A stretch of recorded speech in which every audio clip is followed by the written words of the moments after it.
ঘনাই ওঠ শুকালে নিৰাময়ৰ বাবে এই ঘৰুৱা উপায়। গৰমৰ দিনত ডিহাইড্ৰেশ্যন হোৱাটো স্বাভাৱিক কথা। সূৰ্যৰ প্ৰখৰ তাপৰ ফলত শৰীৰৰ পৰা অত্যধিক ঘাম বাহিৰ হোৱা বাবে দেহত পানীৰ পৰিমাণ কমিবলৈ ধৰে। ডিহাইড্ৰেশ্যন হ'লে বিভিন্ন ধৰণৰ সমস্যাই দেখা দিব পাৰে।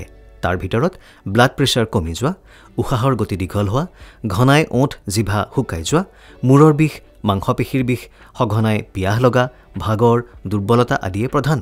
সেয়েহে ডিহাইড্ৰেশ্যনৰ পৰা হাত সাৰি থাকিবলৈ প্ৰচুৰ পৰিমাণে পানী খোৱা উচিত। ইয়াৰ উপৰিও আপুনি ঘৰতে কিছু উপায় অৱলম্বন কৰি ডিহাইড্ৰেশ্যনৰ পৰা পৰিত্ৰাণ পাব পাৰে।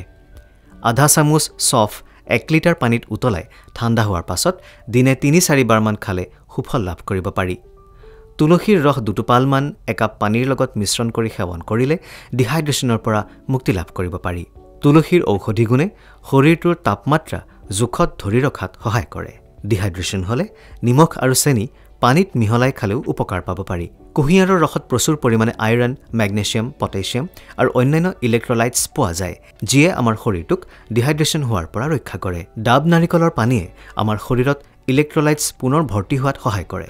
ফলত আমাৰ শৰীৰত পানীৰ পৰিমাণৰ সমতা স্থাপন হৈ ডিহাইড্ৰেশ্যন নিৰাময় কৰে।